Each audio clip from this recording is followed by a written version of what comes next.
since it is, multicolor with a fetch land mana base, it gets to play Brainstorm. Yeah, that's a pretty large gain considering Brainstorm is... It's a good card, right? That's the adjective? Yes. Good?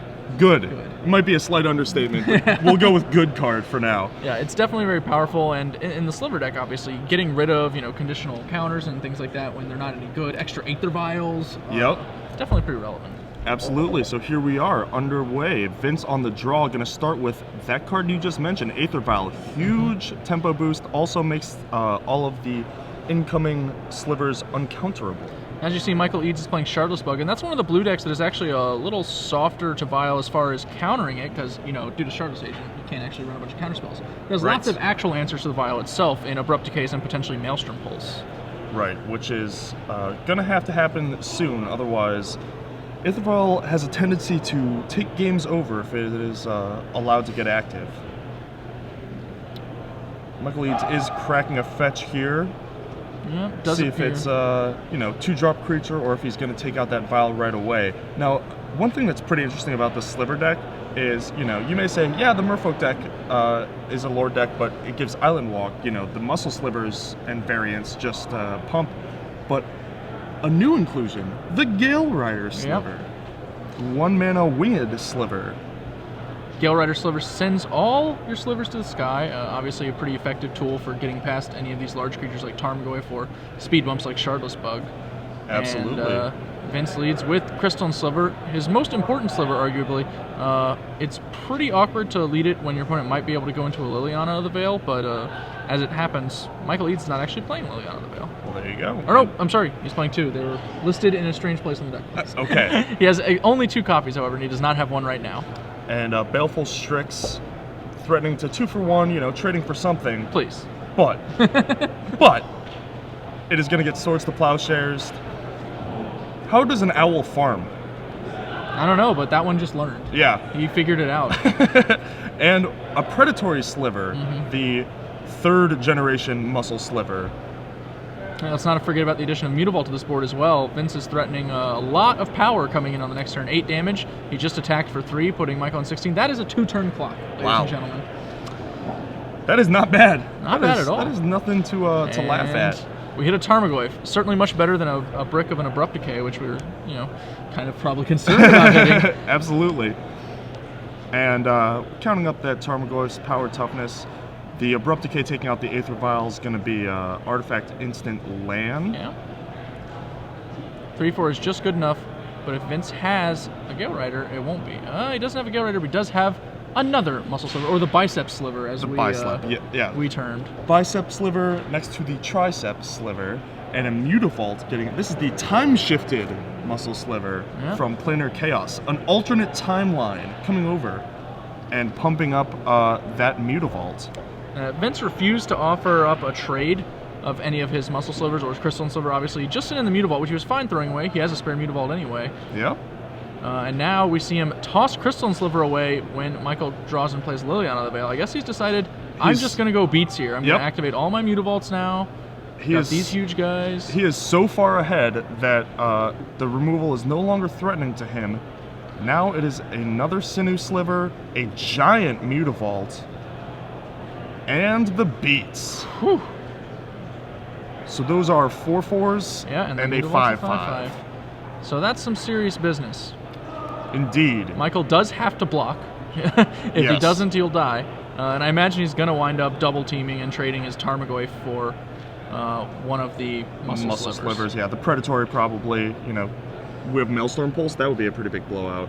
We do not have Maelstrom Pulse in our main deck. All right, so getting one of the Lords here hopefully going to be enough for Michael, as it is all coming at him, and Liliana being ignored at the moment. Sure enough, we do see that double block. Tarmogoyf down, trading for a Predatory Sliver, 9 getting through. Yep, knocks Michael down to 3, and he needs help. He's facing 4 lethal creatures with 2 Mutavaults and 2 Sinew Slivers.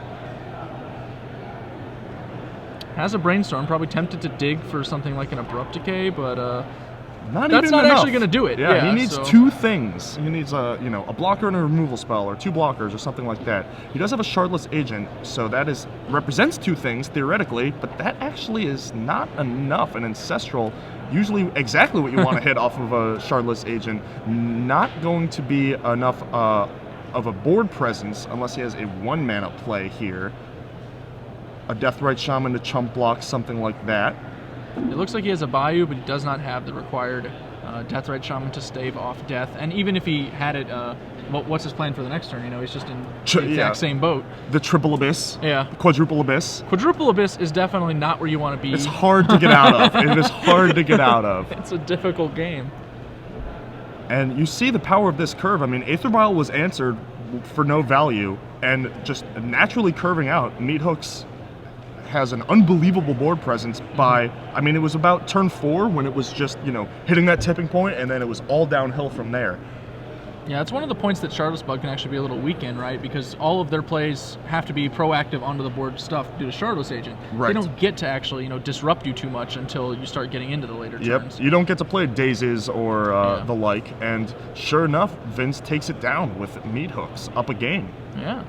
In about 6 minutes. Less than 6 minutes. Short order. Yeah. All right, well, let's move to the sideboard. Are we sure that he didn't have a Blur Sliver? Because those were fast. Oh, look at you go. Thank you. I don't think Michael Eades came specifically prepared for the Meat Hooks matchup. However, you don't think? No, he does have a few options. He has another Baleful Strix he can bring in to try and slow things down. He has a singleton Umazawa Jitte. I imagine he'll want access to that, even though it's not super effective against Crystal and Sliver. It's still just, it makes him have a sliver, right? Yeah. He can bring in another Liliana the Veil. I might do that on the play. I'm not that keen on the draw. Yeah, it's a little slow on the draw. And he does have access to a singleton Maelstrom Pulse. That's probably got to come in. Yes, Other absolutely. cards that he has, probably not bring in 2 Golgari Charm, 2 Spell Pierce, 2 Extirpate, a Thoughtseize, a Jace, a Hymn to Torok, and 2 Duress. So he's clearly slanted himself in a non-Meat Hooks direction, I think, as far as the sideboarding strategies. Yeah, he is certainly looking to beat the other, control-y, mid-rangey decks and a decent amount of combo hate, but not enough for the hooks. Not enough. Yeah. So what's Meat Hooks packing? Well, with the 4 Swords to Plowshare's main, we are up to 8 with 4 Path to Exile in the sideboard. 3 Envelop is an interesting choice. That is 1 blue, counter an artifact or enchantment. Counter sorcery. Thinking of a null. Oh, excuse me. Counter a sorcery. So that's for probably show and tell. Yeah, I imagine. That sounds about right. 4 Spell Pierce, probably not that great, but reasonable. If you're playing this sort of, I almost said counter slivers, because it is counter slivers. If you're playing this, aggro control type route, that's not too bad to be able to Spell Pierce a removal spell, such as a Liliana the Veil or Maelstrom Pulse. Can't Spell Pierce an Abrupt Decay, though. Not sure how useful that's going to be, but could see those come in. 2 Fairy Macabres for, graveyard hate. A second Harmonic Sliver. There's actually 1 sneaking around in the main deck, and how awesome would that be to get the Harmonic Sliver off against the Baleful Strix Shardless Agent deck? You just keep killing all the blockers and keep going. That's pretty awesome. Almost awesome enough that I want the second one, but maybe 1 is fine. And then a Rest in Peace, obviously not for this matchup either. So not much coming in from the Meat Hooks deck, which I think is correct, right? Like, you don't want to dilute your deck when it's all Lords and these, generic soft counters and tempo cards that are just going to be good no matter what anyway. You don't want to dilute your deck. Like, what are you going to cut? Your Lords? Right. You need those. Those make your deck work. So I think that we might see maybe a couple of Pierces and maybe the second Harmonic Sliver, but that's about it. He might be willing to trim down on Dazes being on the draw, but he still has to keep his blue card count high, right? If he's going to hold on to Force of Will as well. So, that's definitely kind of a catch-22. I feel like, either if you have to board out Dazes for blue cards, which, the only option is really Spell Pierce, as you discussed. Yes. Or you have to board out Forces instead, which... It's not really where you want to be either. Yeah, I can see, shaving a Force or 2. Just bringing in a couple, just to mix things up, make it a little harder to draw a bead on you. Well, it's always, pretty rough to be Force of Willing against the Hymn to Torok deck, but I don't think that card advantage is the axis on which Vince wants to fight. He wants to be about, you know, board presence and tempo, and I think the Force Will is good for that. I think Daze is fine for that, even on the draw, just because, you know, you have 2 mana spells, and they have 3 mana spells that you can then Daze. Yeah. Against specifically Shardless Bucket, certainly Dazes are a lot better than usual. Yes. Because you will often be able to deploy a significant card before they're playing something like a Shardless Agent into a good spell or a Liliana Veil. Absolutely. And your Daze is actually very live there. Yep, agree completely. So, probably minimal sideboarding from Vince here. He is going to go back for 6. Looks like Michael is happy with his 7. Good start for Michael. Obviously, any deck with him to Torok is loving it when the opponent mulligans. For sure, and especially a deck like Meat Hooks or, you know, Merfolk, the Lord decks, it is about a critical mass. You know, it's not necessarily about a swarm, but the cards work together and they scale in power the more that you have. So being down a card can often make all of your cards worse. It's not unlike a lot of standard players are learning now with Devotion. It works very similarly. You actually need to have a certain number of cards in play to win. Yes. And mulliganing does hurt that total card count. We do see a Deathrite Shaman from Michael Eades here starting off. And it looks like Vince is going to go to the skies early. No? Ooh. He's Swordsing, it looks like, and he All fetches a basic to avoid getting wastelanded. The old 3-color deck with, you know, a basic plains and a basic island and Mutavaults. Awesome. Well, Michael no longer able to threaten a 3-drop on turn 2 thanks to Deathrite Shaman, but his deck is packed with 2-drops. He has Baleful Strix and Tarmogoyf in his hand, and he appears to be deciding which one to play. I would imagine you lead with Tarmogoyf. Yeah, I think so too. Because then that can start attacking. The Baleful Strix is the one that you want to play and then block with immediately. The Baleful Strix definitely gives you the more information for what you want to do on the next turn. If you play it this turn, you get that card deeper. You know how to sculpt. But I think that the tempo of getting the bigger body down when it can attack the next turn is a little more valuable. If you're shy a 3rd land and have a particularly potent 3-drop, maybe you go for the Strix to give yourself 2 shots at it. But, yes, that is another good point. Otherwise, I think I conventionally agree with the Tarmogoyf fan. Looks like he might actually be Landlight and does do that Strix Fang, getting a Wasteland off of it. Wasteland, pretty strong card. Although Vince has already just demonstrated a willingness to play around it. Yeah, but it is a Doomblade against Mutavault. Michael peels another land, Misty Rainforest, while Vince only plays a Mutavault into Aether Vial. Mutavault, as you already discussed, is basically functionally dead to that Wasteland already. The Aether Vial, however, could potentially develop here. Yeah. Yeah, and Aether Vial is a scary card to let active, especially if you're, ooh, here we go, spin the wheel. Can't hit a Jace, it's too good. Going through a lot of lands here, and hit a Him. It's brutal. Him. I think I see 2 Sinew Slivers, and I'm not sure what else in Vince's hand, so we'll see what he gets left with after this Him resolves. Alright, we are dealing with the Cascade cards now. And let's roll some dice. Sing us a song. Loses a Gale Rider, certainly one he didn't want to lose, considering he had Aether Vial ticking up to 1 this turn. And then a Path to Exile, so we brought those in from the board. Alright. I mean, it's probably a straight swap for the Plows, because there are no basics in the Shardless Bug deck, so it's just a strict upgrade. And he might also be pushing up to, you know, 6 or 7. I mean, he did Plow as well, right? The Deathrite Shaman, yeah. He's probably doing exactly that, like pushing up to 6, I imagine. So, looked like both Sinew Slivers were intact. Yeah. Or it looks like a Sinew and a Muscle. Sinew and a Muscle, yep. There we go. So gotta make sure we get the distinction on those. Yes, very cards. important. Yeah. Fetches a basic island. Wants to get colored mana against that Wasteland. And Aether Vial at 1, not gonna be enough this turn. So this turn looks like it's just gonna be Sinew Pass. No, it's gonna be Attack You. You might as well get that damage in before the Mutavault, or before the Wasteland hits the Mutavault. And if he trades for the Shardless Agent, you know, then the Wasteland is dead. I don't mind that. That makes sense. You're not going to be able to attack. He's got 2 plays for next turn anyway. Yeah, exactly. And you're not going to be able to attack past the Baleful Strix anyway. Alright, so now Michael Eades with a ton of cards in hand. Thoughtseize to knock another one out of Vince's hand. Unfortunate for Vince. Yeah, there's not really much he can do here. He loses one of his muscle slivers. Oh no, sorry, it's a muscle sliver and a path exile. Wow, those arts Not look the a same. All right. So he was thinking about pathing. I suppose you're fine if they take path. You know, you'd rather have the muscle sliver for now. But let's see what Michael Eades does. Yeah, this game looks real grim for Vince. Absolutely, especially with that Jace the Mind Sculptor in Michael's hand. It's exactly the kind of attrition that he just doesn't want to happen. He just loses too much of his board. He can't even top deck out of it because he's drawing Grizzly Bears without help. Yep, absolutely. And this is a perfectly sculpted game for Michael Eades in the Shardless Bug deck. Looks like he's going to have another play this turn, sitting on Jace the Mind Sculptor, ready to come down next. And already way far ahead on board.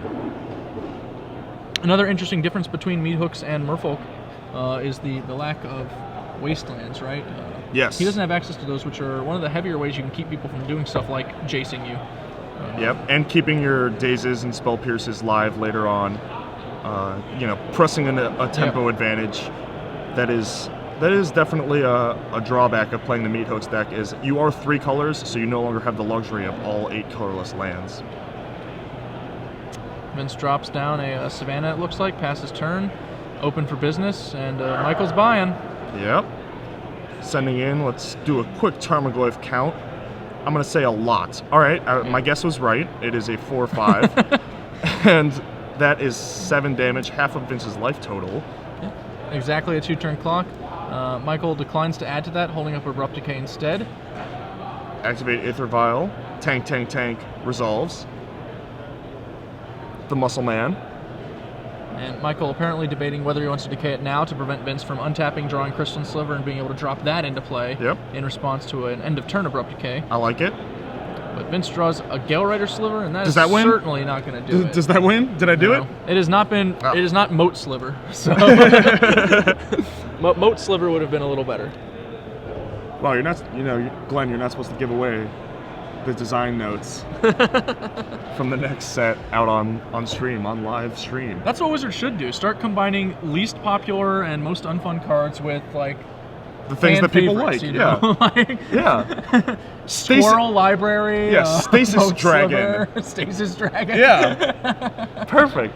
Man, we broke open the next block. So As much soon as design they're done with space. This, We're in Seattle, home of Wizards of the Coast. yeah, we'll have to let them know that we figured it out. I'm sure someone around here is employed by I saw Wizards. a couple of WotC people drafting the other day. Definitely. Wasteland Titan from Shoebox, all right. the director chair. That's a good one. Yeah. That sounds like fun. Well, I mean, attack you. Primeval, Continue to not play Magic. Primeval for Tectonic Edge kind of was. Yeah, was exactly. Titan, right? That's what I'm saying. We're just cutting out the middleman here. I like it. I like it. Comes into play, wasteland you twice, attack you, wasteland you twice. Yeah. There we go. It's good. All right, so for Meathooks, I'm gonna throw out something a little maybe controversial. That's so unlike you. What do you think about cutting Aether Vials? Considering it's one of the easier cards to Abrupt Decay, and it's not in and of itself a threat, I actually think that that's reasonable. Exactly. All your cards need to be pretty high impact because you're not going to win the card advantage war. I think that drawing Aether Vials late is just, you know, you're doomed. Yeah. If you ever draw it in like the middle turns where you need one more Lord and you draw an Aether Vial, and then even if you have an Aether Vial in play, like if you get hymned, you're not going to have so many cards to play that you can't just cast them all, Aether and that Vial you need against the him Aether Vial. It's right? just a little yucky, yeah. Yeah. Because you can just very easily wind up losing all your threats and being stuck with this vial that doesn't do much. Yeah, and you have the lands to cast the one card in your hand. You don't need the Aether Vial anymore. Aether Vial is obviously at its best fighting against counter magic, really. And you know Michael, having seen Vial, is very likely to have actually taken out Force of Will. He's not probably planning to try and counter any of these guys. So yeah, I think that that's a reasonable thing to consider, taking out the Aether Vials, especially on the play. I actually think that they're better on the draw because they help you catch up and have a couple more Spell Pierces for the discard spells and the removal. We see a discard spell right here. Michael starts off with a Thoughtseize. Vince appears to be brainstorming. Okay, not a Spell Pierce, but not that far off, really. Hide the goodies. Well, it's kind of weird to like hide goodies with a Brainstorm against a Thoughtseize with Meathooks because all your cards are just exactly the same. Yeah. So, I mean, you hide like your Crystalline Sliver, right? Right, and then you let just him sit on all the various muscle guys. Yep. You could also hide like a plow, but I mean most of your creatures are pretty similar, so a pretty like Thoughtseize proof deck in general. Well, I mean, in one sense. In another sense, it's also like Thoughtseize always does its job, right? Because you're just trying to trade 1 for 1 here. You just want to run them out since you have more card advantage. The old preemptive Doomblade Thoughtseize. Exactly. That is a good mode. A good mode indeed. Loses a Muscle Sliver. Apparently, I believe he is protecting his Swords to Plowshares. All right. As you surmise. And we see a Mutavault in there as well. Little land heavy, but, you know, a threat, another threat in the form of a land, a fetch to shuffle away, something he hid maybe. Now, we didn't start... I think we maybe should have started on fetching Trop in order to be able to go Mutavault Muscle Sliver this turn. Oh, yes. He might be missing an attack here. It might come back to bite us in the next turn. Kind of depends on what our opponent actually plays. Obviously, a Baleful Strix would make that slightly less likely. But even then, you know, you could Swords it if you really wanted to. Right. It looks like Michael Eades does have a 2-drop of some sort. It is not going to be an Abrupt Decay or a Tarmogoyf. Nope. Which narrows it down to Hymn to Torok or Baleful Strix. Yep. Looks like it's a Strix. All right. The Strix Father, the Owl. Judge's Familiar's father. Vince draws a Swords, goes with a Brainstorm to start. Well, that's really good for his mana-heavy hand with a fetch land. Yeah. It's yet another turn that he doesn't get to play the Mutavault, thanks to that turn 1 maybe slight misstep. But he is going to be able to improve his hand quality significantly here. Let's see what happens. He can play another Muscle Sliver and pass, looking to next turn plow the blocker, maybe play a third Muscle Sliver attack. He could also plow an attack for 2 with no other play, or, you know, a Gale Rider Sliver or another Brainstorm, something like that. Or you can play another Muscle Sliver, attack, offer up the trade, and then next turn go double Muscle Sliver attack. Sure. I feel like he wants to try and trade a Swords for a Baleful Strix here. As I agree. It's just the best thing he wants to do. So he'll either not attack planning Swords next turn or Swords this turn and get in for 2. But that leaves him pretty exposed to Liliana. Yes. Which I'm sure he's not excited about doing. So Absolutely. We see him fetching as predicted to shuffle away some of those additional lands. Grabs another Tundra. All right. That insulates his white and blue against Wasteland. Leaves him a little vulnerable on green, but green's, you know, not really the main color in this deck. He just has the Muscle Slivers and Predatory Slivers. All right. The only 2-color card is the Crystalline, where you need. Oh, and speaking of, there you go, Crystalline down, and passes the turn. As you said, that trading off for a Baleful Strix, you know, a creature is not ideal. Liliana is going to take out the Muscle Sliver. Crystalline too important. Unlike game 1, Vince is actually going to have to protect his creatures here. He lands the Mutavault now. Looks like he's going to go with a Sliver, and then I imagine Swords on the Strix, kill the Liliana, probably. Yep, that is a pretty good sequence. Sure enough, once again, the Owl goes farming. Somebody's still going to have to explain that to me. I mean, he's a Barnyard Owl. Makes sense, right? Oh, there you go. All right, so Crystalline's actually going to the Dome here without a second counter on the Liliana. The Edict effect is the most threatening. Plussing will take Vince's last card out, but apparently he doesn't think it's good enough to protect him. Yeah, I was about to say, I assume it's a land. If Yes. Vince's last card's a brick, then the plus actually benefits him and takes a card from Michael's hand. Yeah, he just traded a fetch land for a Shardless Agent. Yeah, that's probably the best trade he's going to make all game. Yes. And another Shardless Agent comes down, and let's spin the wheel. I'll draw 3 Ancestral Visions. No casting cost. Suspend, but we can get around that. And a Jace. That is a themed Ancestral Vision. All right, well. Michael fetching up. Another play. This is sort of, you know, close to ideal for Michael. I mean, obviously Crystalline's a little annoying, but we're talking about a huge card disparity between these players. Michael up a tremendous amount, and pretty much equal on board, I would say, or close to it. He's not far back, but you know, another muscle from Vince could change this turn up pretty dramatically. Oh, certainly. Animates Mutavault. All right, good start to the turn. Yeah, I think he may be regretting not attacking that Liliana on the previous turn now, perhaps, because it's actually a pretty potent threat with its Edict against his board now. He has so few cards, everyone matters. He can't afford to lose them all for free. Yeah, absolutely. You know, he probably figured that he was going to be able to kill Liliana this turn, but 2 things from Michael Eades makes that a little bit more of a difficult proposition. Shardless Agent is a specializes in 2 things. In 2 things, yeah. That's his main course. Yeah. He majored in 2 things. He did. And so it's just Mutavault attacking. Not sure where it's being sent. I would assume at the Liliana, but you never know. It's interesting. Vince, a little wary of losing a Sliver, as we discussed, but he could lose a Mutavault here, too. Yeah, I mean, I definitely think that this is a double block from Michael. Especially if that attack is at Liliana. Yeah, I agree. Looks like it is a double.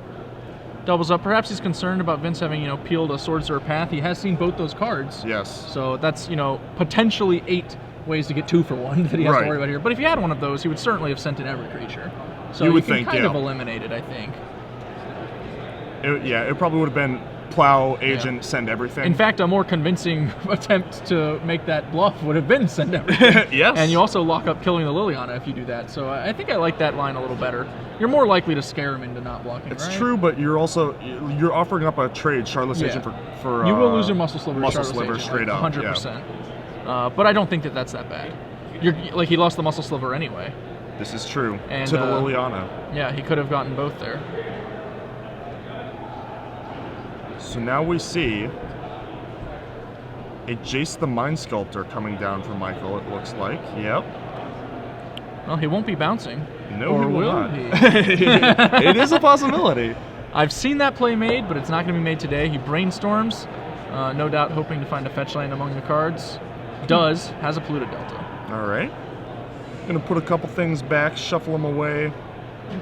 Not another play for this turn, it looks like. Yeah, Abrupt Decay not too good here. It's a pretty easy putback. The second Ancestral Vision is probably not needed. Looks like he's going to fetch Suspend Visions. That's my guess. All right. If the game is still going on by the time that Vision unsuspends, I'll actually probably be a little surprised. Yeah. Yeah, I'm pretty sure the Jace is closing the door. Yeah, it rather looks than like the next Ancestral Vision.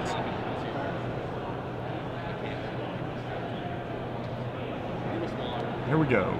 Throw it into the Aether. It'll be back, don't worry.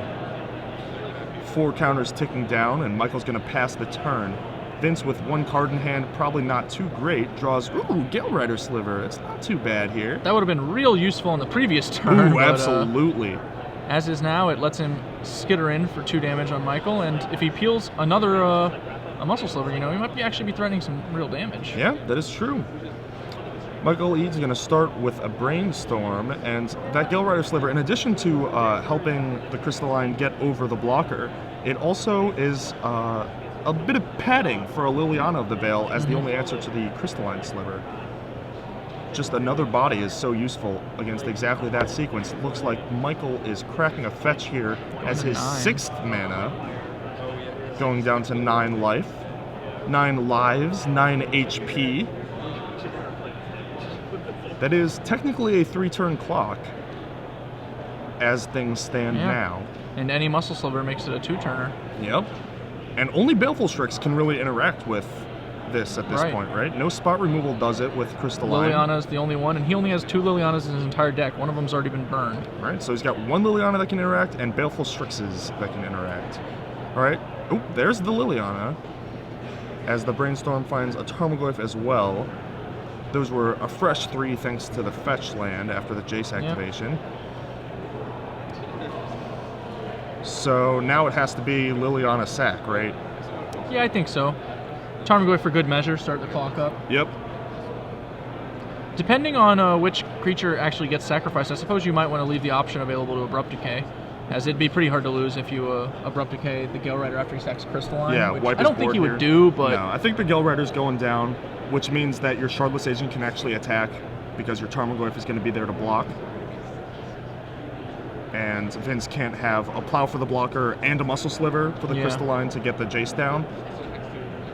So I think that that's a pretty strong sequence, and it looks like that's what Michael's going to do, at least the start of that. Liliana of the Veil, casting a Diabolic Edict targeting Vince. Yep. Vince is not a sliver himself, so he does not have Shroud. Shardless Agent is going to get in there in Tarmogoyf. I like the way that Michael played that turn a lot. I agree. And he all but closed the door on Vince here. Going to take a pretty impressive run of cards for Vince to get out of this one.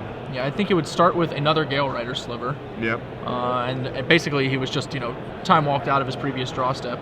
Yep. That said, if it had been another Gale Rider sliver, it could have been some fireworks going. Yeah, he could have formulated a little comeback, but with just passing there, probably not going to be enough for Vince to pull out of this one. The Slivers deck's specialty is not coming back from behind. It is making sure that it is constantly ahead, which it never really got a chance to show. All right, Tarmogoyf check. I'm going to guess big again, even bigger than last time. I'm going to say 5-6. That's your read? 6-7. Wow. You were a little low. Oh, man. I don't lowball Tarmogoyf very often. I like to give that guy credit. I like to just assume when it hits me twice, I'm dead. That's my measurement. It's half a Glenn Jones. Half a Glenn Jones, and 1. What's my life total? All right, just half that. All right, another Tarmogoyf. Michael Eades with 1,000,000 permanents versus a Crystalline Sliver. Gale Rider a little too late. It does eliminate the Liliana, but considering we're being attacked for lethal, we're going to be forced to block. Yes, well over lethal. And we're still dead, even with the block. Yep. Unless we've been slow rolling a Path to Exile really aggressively. Which seems and there's the hand. Yeah. All right, so game 1, we got to see what Meat Hooks can truly do. It was a very impressive draw. An Aether Vial draw, the Aether Vial was killed, and he still curved out fantastically. Completely rolled his opponent. The next 2 games he was a little slow out of the gates, had a bit of a clunky draw, a couple removal spells, a couple mana issues, and the Shardless Bug deck was able to get into its wheelhouse, into the stage of the game where it's casting these super powerful 3 and 4 mana spells under not a lot of pressure and just completely bury the opponent in card advantage, and that's exactly what happened. Yeah, Vince, I think, was a little land heavy in both of those games, which is not something you can afford to do against a deck that's as attrition-based as Shardless Bug. Yeah. They're actually designed to 1-for-1 all your spells, so every time you draw a land, you're effectively just getting Thoughtseize an extra time, right? Yes.